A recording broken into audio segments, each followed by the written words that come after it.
in the glass atrium of Whitmore Group, while photographers jostled for position and guests in tailored suits clustered around the CEO's every movement, a 7-year-old girl named Chloe Reed stood very still and stared. Scarlett Whitmore had just stepped off the stage, bending to sign a child's sketch, when Chloe's voice cut through the noise with the particular clarity only children possess. "My dad has a ring like yours." Scarlett's hand stopped moving. The platinum band with the sapphire hidden on the inner face was not a catalog item. 8 years ago, it had been made as a single pair. The person who wore the other one had vanished from her life the night everything fell apart. But now, through the mouth of a child, the past had found its way back. If you believe a child's single sentence can change the course of 2 lives, stay with this story until the very last word. The Whitmore Group Scholarship and Innovation Forum was designed to feel generous while remaining perfectly controlled. Banners in navy and silver hung between columns of polished glass. Children from working-class neighborhoods had been invited to display their models, prototypes, and hand-drawn blueprints. Chloe Reed had earned her place in the final circle of honorees by submitting a miniature gear-driven lift mechanism she had built with her father over 3 weekends. The two of them bent over a workbench in the back of the shop while the radio played and machine oil hung in the air like something permanent. Christopher Reed arrived wearing his only blazer over a clean collar shirt. He was 35, lean and unhurried in the way of men who spend years doing precise work with their hands, and he looked mildly out of place beneath the chandeliers. He had one objective: collect Chloe's certificate, accept the handshake, and leave before the canapes came out. He had no interest in the world of philanthropic spectacle, and even less in the family whose name was on every wall. He was filling out a registration form at the check-in table when Chloe slipped away. She had spotted the display area where the finalists' projects were arranged under clean lighting, and she moved toward it with the confident wandering of a child who has never been told she doesn't belong somewhere. The crowd shifted naturally around her. Scarlett Whitmore had just descended from the stage after her keynote, a composed, measured speech about investing in young minds, delivered with the kind of precision that comes from years of performing confidence in front of powerful rooms. She had paused at one of the tables to sign a sketch for a boy in a red sweater, her posture slightly inclined, her attention professionally complete. When her hand extended across the table, the ring caught the light. Chloe stopped walking. She stood 3 feet away and looked at the ring with the focused attention of a child who notices things adults have learned to overlook. It was a simple platinum band, spare and elegant, the kind of piece that didn't ask for attention. But Chloe had seen its twin every day of her life, sitting in the space between her father's middle and index knuckle, worn to a quiet shine by years of workshop work. She said it without preamble, without strategy, because she was 7 years old and saw no reason to keep it to herself. "My dad has a ring like yours." Scarlett straightened slowly. She was accustomed to children saying unexpected things, and she had constructed a reliable smile for such moments, warm, brief, non-committal. But Chloe was not finished.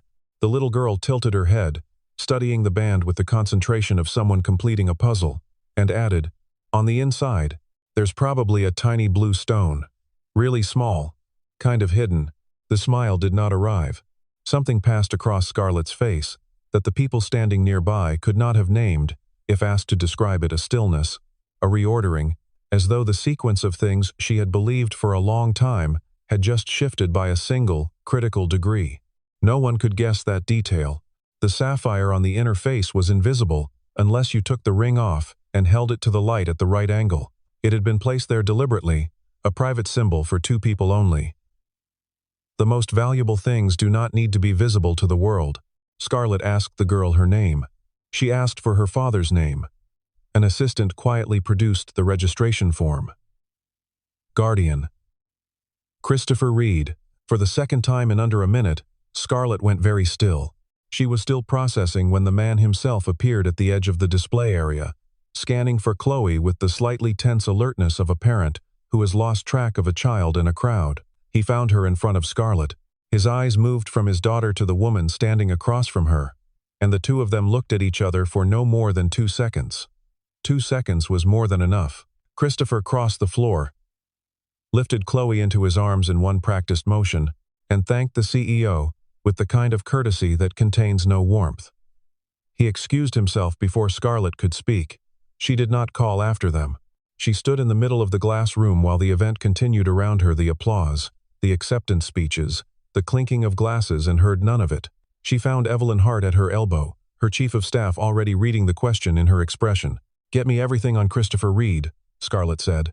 Her voice was barely above a whisper, and it was not entirely steady. Tonight, the top floor of Whitmore Group's headquarters had a view of the city on clear nights, and that evening Scarlett sat at her desk with her jacket off and an open file before her. The strategy meeting had ended an hour ago. She had sat through it without registering a single word. She went to the safe behind the painting.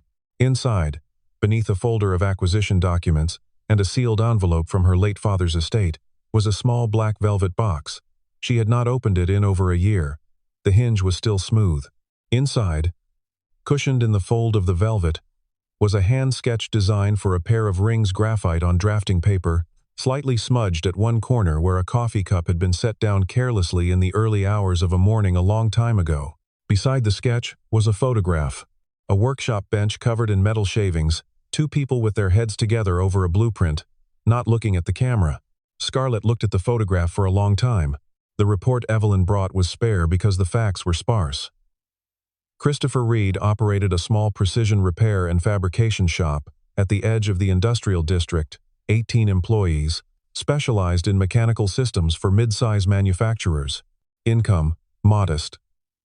Address, an apartment above the shop. Marital status, single. Guardian of Chloe Reed, age 7. No criminal record. No civil suits. No known affiliations with investors or real estate or the kind of people who accumulate connections strategically. The only remarkable entry was the quality of his reputation among clients, which was unanimously and unremarkably excellent. Scarlett stopped at the word single and read the rest of the line again. 8 years ago, she had been told something very different. She had been told he took money, sold a design, left the university, and left with someone else.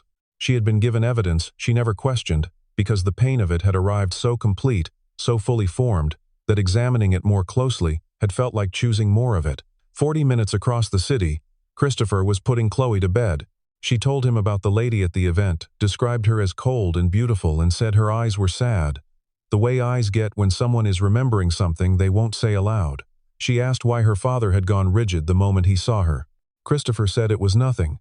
Told her to stop talking about strangers. Told her not to share private things about their family with people she didn't know. Chloe said, but she looked sad when she heard about the ring. After she was asleep, Christopher went down to the workshop. The overhead lights were off. He sat at the bench with one utility lamp burning and turned the ring on his finger, the way he did when things he had buried decided to surface. He had worn it so long the metal had conformed to the shape of his knuckle. He had never told himself he was waiting for anything. He had told himself, repeatedly and with conviction, that a man keeps what belongs to him and doesn't explain himself to anyone. But he had never taken the ring off. The next morning, Scarlett looked at the file once more and asked the one question she had been circling since the night before. If he betrayed me the way I was told, then why is he still wearing the ring? 8 years ago, neither of them had been who they would eventually become. Scarlett was 24, the daughter of Edward Whitmore but not yet his successor, living on the small radius of freedom her father had allowed her before the company would require her full surrender. She enrolled in both business administration and product design, told her classmates her last name was Hart, and spent most of her real hours in the community workshop on Decker Street, a converted loading dock where young people from the trades district could come after work to learn machining, welding, fabrication, and whatever else they needed from people who knew how. Christopher was 26, on a merit scholarship, studying mechanical and industrial design. He worked evenings in the university's fabrication lab, alone mostly, doing the kind of focused quiet work that attracts no attention and produces very good results. He had no family money and no appetite for the social architecture of people who had it. They met on the Decker Street project, assigned to the same restoration subgroup. He handed her a wrench once without being asked when he saw her struggling with a frozen coupling, and she registered the precision of the gesture, not the showing off of competence, but the actual doing of it, aimed at a practical problem, without comment. She came back the next evening, and the one after that. The courtship, if it could be called that, was mostly work. They rebuilt a lathe together over the course of 6 weeks. They argued about load tolerances at 11 at night over bad coffee, and came out of the argument with a better solution than either had arrived with. Somewhere in the middle of a winter that was colder than most, she told him her real name. He didn't change the way he spoke to her afterward. That was when she understood it was serious. The rings were his idea. He made them himself, over 3 late nights in the fabrication lab while she sat on a stool and watched. Platinum, thin-walled, spare to the point of severity. On the inner curve of each one, flush enough to be invisible from outside.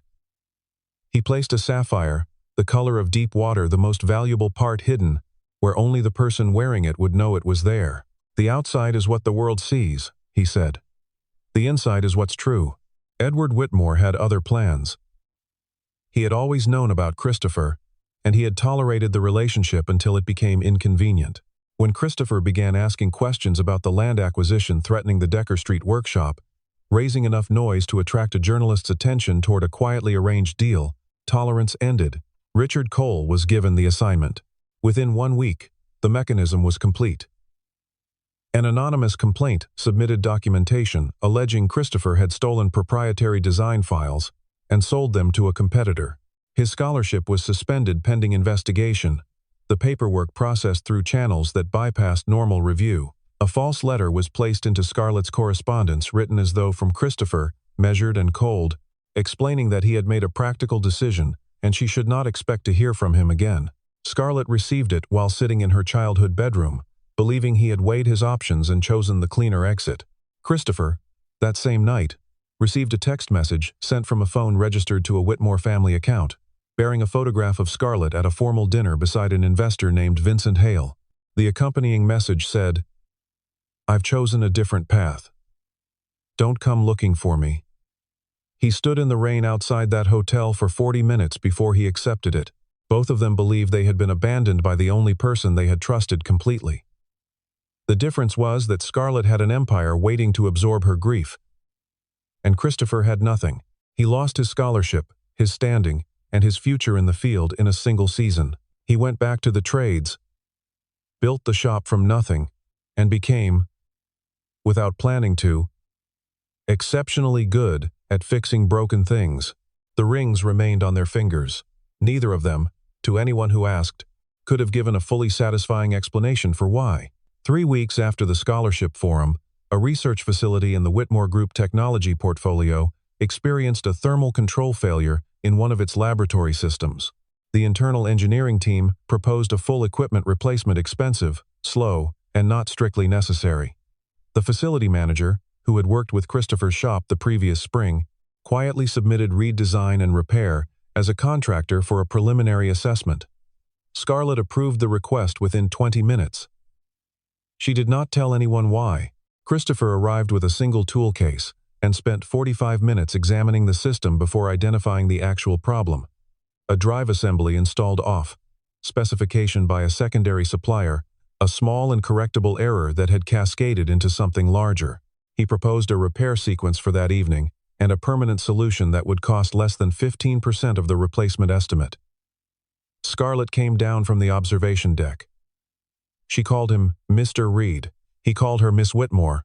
They moved through the inspection with professionalism and a distance as deliberate as the correct clearance in a load-bearing assembly. The technicians could not have identified what was wrong with the air between these two people.